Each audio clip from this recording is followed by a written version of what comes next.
Goldberg getting suspended by The View isn't karma, and I wouldn't want it if it was. People have to learn to disagree in this country and not hate for it. This is a network that still runs out fact checks to these women, like it's concerned about them staying factual. The View's bubble finally burst, and it wasn't the guest they anticipated. Bill Maher's appearance wasn't the typical light guest spot the panel likely expected a left-leaning comedian who cracked jokes and reinforced their usual talking points. But Maher wasn't play along. He came in like that one brutally honest friend who drops truth bombs at dinner from a moment. He mentioned the word woke. The energy shifted. Maher criticized the term as a vague catch-all that now creates confusion instead of clarity. Sunny and Joy try to deflect with their usual buzzwords. Joy framed woke as simply being socially conscious, but Maher wasn't buying it. He argued the term has become a tool to suppress real dialogue. He wasn't denying the value of justice or progress. He was pointing out the difference between real awareness and theatrical activism, and he did it without flinching. That's the problem in America. There is one view, right, and one clearly true opinion, and everybody else can go. Then came Whoopi's signature rant. She brought up Trump, accusing him of turning his back on law enforcement, and praised Biden as the true law and order. President Maher didn't let it slide calmly, but firmly. He reminded them that hypocrisy isn't exclusive to one side. He pointed out how Biden and many Democrats distanced themselves from police during the 2020 riots only to shift their stance later when politically necessary. M criticized the panel's habit of reshaping recent history to match their current narrative, and he did it without raising his voice. The host thought they'd invited a lapdog. Instead, they got a scalpel. That moment also brought back memories of one of The View's most shocking controversies, Whoopi Goldberg's claim that race had nothing to do with the Holocaust. It was factually wrong. She said it with confidence, as if she were stating a personal opinion, not rewriting history.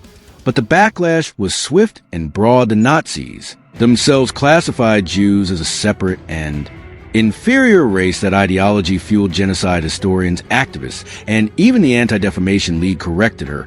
But instead of fully apologizing, Whoopi went on another show, repeated her stance, and tried to redirect the discussion toward racial struggles in America today. That I felt that the Holocaust wasn't about. When Kelly stepped in on her own platform, she didn't hold back. She called out Whoopi's falsehoods and held The View responsible for giving her a massive stage to spread misinformation. Sit in your little cheap seats all day long and enjoy your little negative henpecking, but your careers are going nowhere, and Tucker's about to dominate in whatever. Kelly didn't just say Whoopi was wrong. She explained exactly why. She laid out the facts, citing Nazi racial programs and quoting directly from Hitler's own government to prove that race was central to the Holocaust. Kelly made it clear this wasn't just a simple mistake. It was part of a larger problem.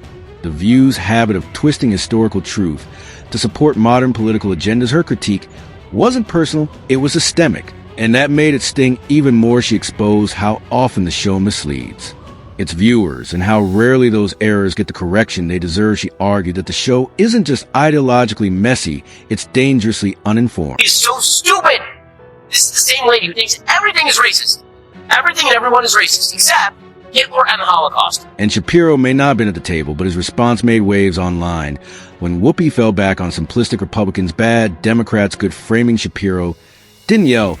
He responded with facts. He highlighted how Whoopi often turned serious issues like police violence into emotional sound bites, but it was her Holocaust remark that drew his sharpest response. Shapiro laid out the Nazi doctrine pulled straight from anti-Semitic propaganda, showing that the Holocaust was racially motivated.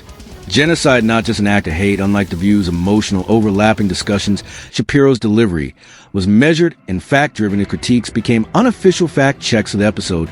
Not all went viral, but they added a layer of accountability the show sorely lacked. The right response to speech you don't like is more speech, not the lazy, cowardly response of canceling. I now know it wasn't a debate, it was a dismantling. You could see the discomfort in the host's body language. Joy Behar looked frustrated. Sunny host tried to regain control with her typical assertive tone, but froze when Maher pointed out how she was oversimplifying. Her replies got shorter.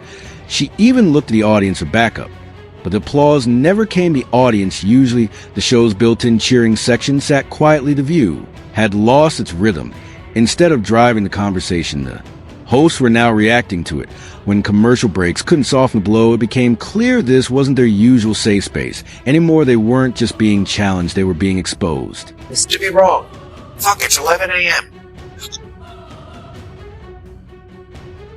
But this moment was about more than just Maher mocking buzzwords or Kelly calling out Holocaust ignorance. It revealed how The View operates inside a carefully curated echo chamber, where emotion often replaces evidence, and where certain opinions go unchecked. The show presents itself as a space for open dialogue and women's voices, but too often becomes a one-sided monologue, and when no one checks, that bias, misinformation spreads. Until it starts to feel true, what made this episode different was the bipartisan criticism, meaning Kelly and Bill Maher don't agree on much, but they both saw the same problem: The View's lack of accountability. Maher took aim at empty jargon.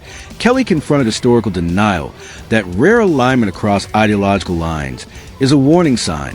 When both sides call out the same issue, it's not just a clutch at a wake-up call. These conversations about race, politics, and history matter, but they need honesty, not. Theatrics audiences deserve better. Passion isn't proof. That's it for today. What did you think of the Maher and Kelly clash with The View?